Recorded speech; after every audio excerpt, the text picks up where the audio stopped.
convido vocês a abrir a tua Bíblia, Mateus, capítulo 20, do 17 ao 28. Assim diz a palavra do Senhor. E subindo Jesus a Jerusalém, chamou à parte os seus 12 discípulos, e no caminho disse-lhes: Eis que vamos para Jerusalém, e o Filho do Homem será entregue aos príncipes dos sacerdotes e aos escribas, e condená-lo-ão à morte. E o entregarão aos gentios, para que dele escarneçam, e o açoitem, e crucifiquem, e ao terceiro dia ressuscitará. Então se aproximou dele a mãe dos filhos de Zebedeu com seus filhos, adorando-o, e fazendo-lhe um pedido. E ele diz-lhe: Que queres? Ela respondeu: Dize que estes meus 2 filhos lhe assentem, um à tua direita e outro à tua esquerda no teu reino. Jesus, porém, respondendo, disse: Não sabeis o que pedis. Podeis vós beber o cálice que eu hei de beber e ser batizados com o batismo com que eu sou batizado? Dizem-lhe eles: Podemos. E diz-lhes ele: Na verdade bebereis o meu cálice, mas o assentar-se à minha direita ou à minha esquerda não me pertence dá-lo, mas é para aqueles para quem meu Pai o tem preparado. E quando os 10 ouviram isso, indignaram-se contra os 2 irmãos. Então Jesus, chamando-os para junto de si, disse: Bem sabeis que pelos príncipes dos gentios são estes dominados, e que os grandes exercem autoridade sobre eles. Não será assim entre vós, mas todo aquele que quiser entre vós fazer-se grande, que seja vosso serviçal. E qualquer que entre vós quiser ser o primeiro, que seja o vosso servo. Bem como o Filho do Homem não veio para ser servido, mas para servir e para dar a sua vida em resgate de muitos. Vamos orar. Pai querido, essa é a tua palavra, Pai. Nós somos o teu povo e necessitamos, Senhor, da tua direção e da tua transformação. Fala conosco, Pai. Te pedimos, imploramos para que o teu Espírito Santo venha nos iluminar, nos dando, Pai, o discernimento, Pai, e a direção correta para viver essa vida. Nos toque, Pai, nos console, nos edifique, nos exorte, se for preciso, Pai, nos transforme. Esse é o nosso desejo, a nossa oração. No nome de Jesus. Amém e amém. Meus irmãos, esse texto nos traz lições importantíssimas para as nossas vidas. No mundo que a gente vive, há uma percepção muito equivocada a respeito do que é ter autoridade e a respeito do que é ser grande.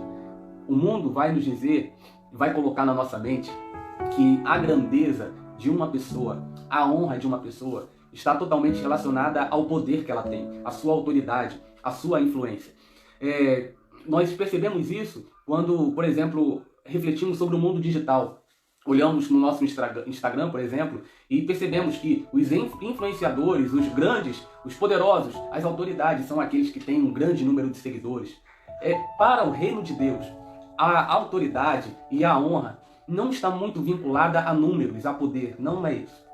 Para o reino de Deus, a honra, ela não vem através do domínio, ela não vem através da influência. A honra, ela advém do serviço, do amor, da abnegação. E é disso que o texto vai nos falar.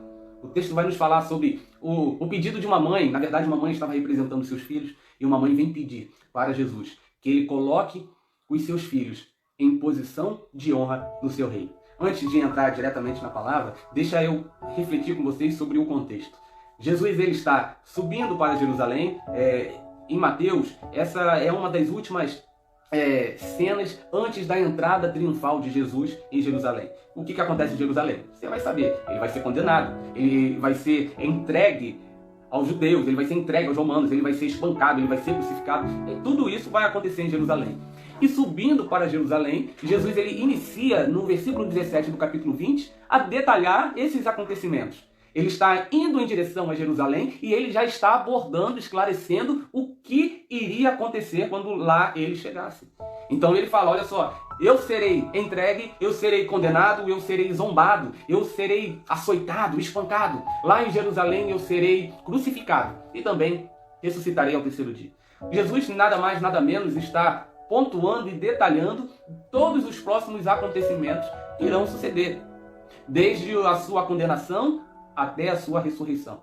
E o interessante é que esse detalhamento de sua obra e de sua missão, que ele oferece aos seus discípulos, ele oferece no caminho. E nesse caminho parece que Jesus ele não estava apenas com seus discípulos. Porque Mateus ele vai nos dizer, Mateus que era um dos discípulos de Jesus, ele vai dizer que Jesus chama os seus discípulos em particular. E no particular detalha a sua missão. Só que, nesse detalhamento da missão e da obra, daquilo que estava para acontecer em Jerusalém, nos parece que Jesus ele é interrompido nessa caminhada e nessa conversa com os seus discípulos. E a interrupção vem de uma mãe. A mãe de 2 discípulos de Cristo. A mãe de João e a mãe de Tiago. A mãe dos filhos de Zebedeu. E quem eram os filhos de Zebedeu? Tiago e João. E aquela mãe, representando os seus 2 filhos, se prostra diante de Jesus, o adora e faz um pedido. E ao se aproximar, Jesus ele pergunta para ela, o que você quer? E aquela mãe ela vai então responder para Jesus, olha só, Jesus, mestre, quando você se assentar no teu trono, quando você estabelecer o teu reino, me prometa, por favor, que esses meus 2 filhos se assentarão em posição de honra, um à tua direita e outro à tua esquerda. E Jesus ele vai respondê-la. E na verdade não responde apenas para a mãe, mas responde também para aqueles filhos. Vai dizer o seguinte, vocês não sabem o que estão pedindo. E eu quero começar a nossa reflexão a partir dessa frase de Jesus. São 2 frases que eu quero refletir com vocês, que eu julgo ser importantíssimo para a nossa caminhada com Deus. Mesmo você que não ainda conhece Cristo, eu acho que é importante você saber dessas coisas para o teu relacionamento com Ele. Jesus ele vai responder para a mãe, vocês não sabem o que está pedindo. Olha, o que ela não sabe? Na verdade, o pedido daquela mãe é um pedido equivocado, porque ela pensa que o reino de Deus é um lugar para se obter honra e autoridade. Honra e autoridade sobre pessoas. E não é assim que funciona. O reino de Deus não é um lugar onde o desejo de nossas vidas é uma reputação boa, onde o desejo de nossas vidas será uma honra gloriosa, onde o desejo da nossa vida será uma posição de destaque, uma posição de influência, uma posição de domínio, uma posição de autoridade. O reino de Deus não funciona desse jeito. Aquela mãe está falando o seguinte, Jesus, eu quero os postos mais altos do teu governo para os meus 2 filhos. É interessante que Marcos também registra esse acontecimento e não coloca o papel da mãe, mas dos próprios discípulos fazendo essa solicitação para Jesus. E Jesus ele responde, vocês não sabem o que pedem. E por que eles não sabem o que pedem? Porque eles não compreendiam ainda o que era o reino de Deus. E não sabia que tipo de rei era Cristo. Na visão deles, Cristo ele era um rei poderoso, militar, um rei que viria desbancar Roma e destruir e assumir o controle territorial e colocar Israel como a obra-prima e a nação mais poderosa. Jesus não veio para isso. O reino de Jesus não é para isso. O reino de Jesus não está muito ligado a domínio, mas está ligado a amor, está ligado a serviço, está ligado a renúncias.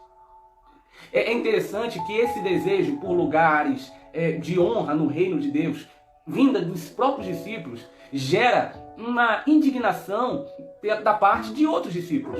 Você vê que Tiago e João estão desejando ter posição de destaque e todos os outros discípulos, todos os outros 10, começam a ficar indignados e zangados com o pedido dos filhos de Zebedeu.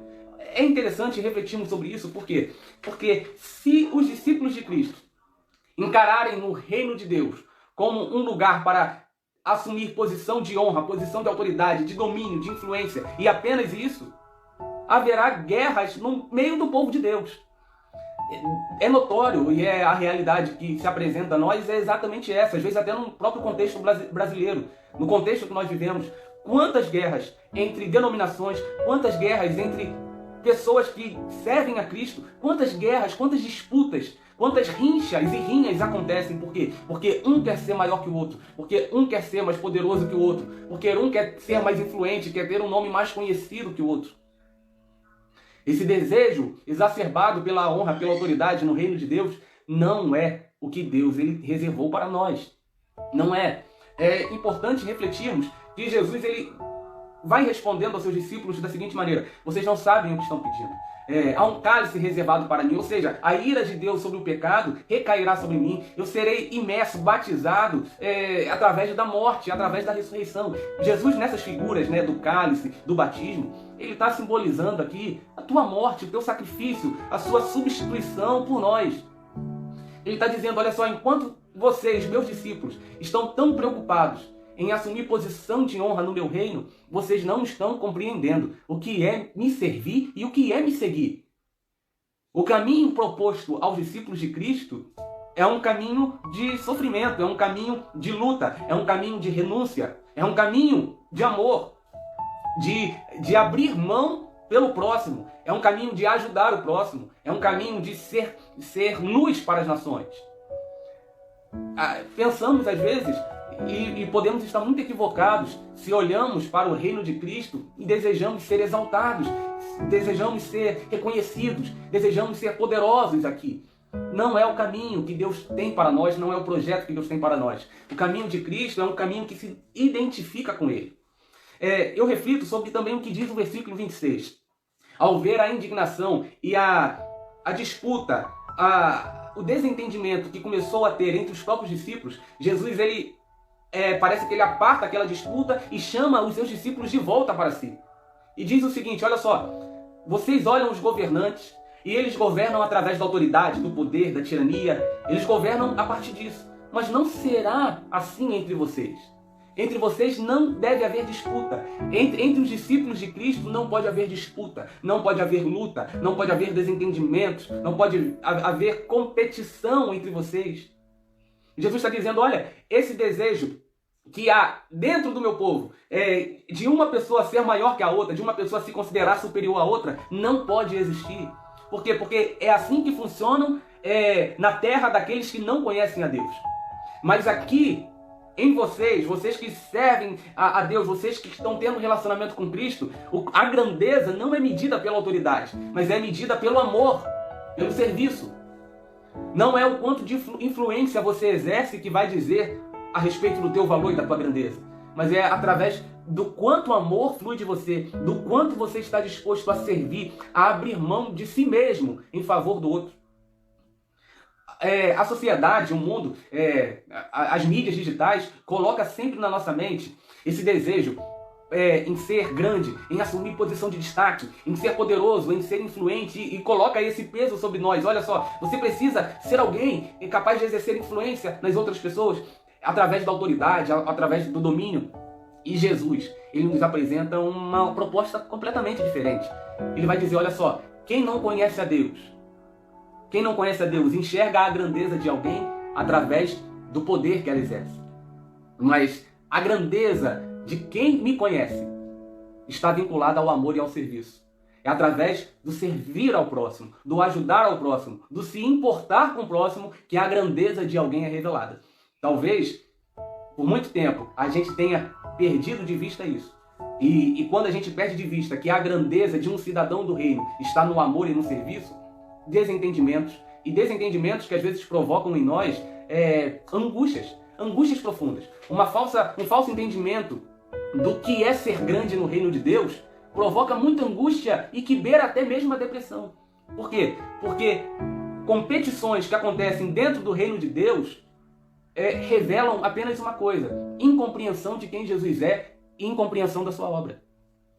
Cristo, ele é um modelo de grandeza. Ele é um modelo do que é ser grande. Ele é um modelo do que é ser influente. Influente não a gente não mede a influência de alguém pela quantidade de seguidores no Facebook, pela quantidade de amigos virtuais. Não é assim que a gente mede a influência de alguém. Jesus Cristo vai nos dizer, olha só, se você quer ser grande, se você quer ser influente, se você quer ter autoridade no reino, se faça servo, se faça escravo, sirva o próximo, ajude o próximo. É aí que a grandeza de alguém é revelada. Essa é a mensagem que eu tenho para nós nessa noite. Refletirmos sobre o que de fato é ser grande no reino de Deus. Se não enxergarmos a grandeza como o produto natural do serviço, do amor, da empatia, poderemos entrar numa angústia. Por quê? Porque estaremos com a percepção equivocada de que o reino de Deus é um ringue, é uma arena, é um ambiente de competição, onde um discípulo de Deus compete com outro discípulo, onde um quer ser superior ao outro, onde um quer ser maior que o outro. E como Jesus disse, não será assim entre vocês, não será assim entre nós. Entre os discípulos de Cristo não há competição, não pode haver disputa. É incoerência e incompreensão da pessoa e da obra de Cristo. Jesus ele vai dizer que nós precisamos servir e amar se quisermos ser grandes. Por quê? Porque a exaltação dele veio através disso. Ele vai dizer no versículo 28 o seguinte: bem como o Filho do Homem não veio para ser servido, mas para servir e para dar a sua vida em resgate de muitos. Cristo, ele não veio para ser servido, mas para servir. E a exaltação dele, a grandeza que há nele, que enxergamos nele, a gente enxerga porque observamos nele o serviço e o amor. Cristo, ele abriu mão da sua glória, se fez homem para nos resgatar, para através da sua morte pagar um preço que nós não conseguiríamos pagar. E assim nos resgatar do pecado, da morte, do juízo e nos levar para o Pai. Cristo é o nosso modelo de grandeza. Você quer ser grande? Você quer ter autoridade? Olhe para Cristo. Não olhe para nenhum homem. Olhe para Cristo. Ele é o nosso modelo. Se ele, sendo o próprio Deus, assumiu a forma humana, se esvaziou, foi humilde, você também precisa imitá-lo. A gente observa que nesse mundo há tantas e tantas influências, mas faltam-nos exemplos. Temos muitos influenciadores e pouquíssimos exemplos, pouquíssimas pessoas em quem podemos nos espelhar. Mas em Cristo encontramos não apenas uma influência, encontramos também um exemplo a seguir. O nosso Deus, o Filho de Deus, se fez carne, se fez servo, habitou entre nós, para nos mostrar o que é ser grande. Ser grande não é ter domínio, nem ter autoridade sobre pessoas, não é mandar e desmandar. Ser grande no reino de Deus é servir e amar ao próximo, independente da situação e a qualquer custo. Que você fique com essa palavra no teu coração. Como eu disse no início da pregação, Paulo, mas isso é óbvio. O óbvio precisa constantemente ser relembrado e repetido. A mensagem de hoje foi apenas para relembrar e repetir aquilo que é óbvio. Ser grande no reino de Deus é aquele que serve. O maior é aquele que se faz pequeno no reino de Deus. Que Deus ele venha te abençoar nessa noite.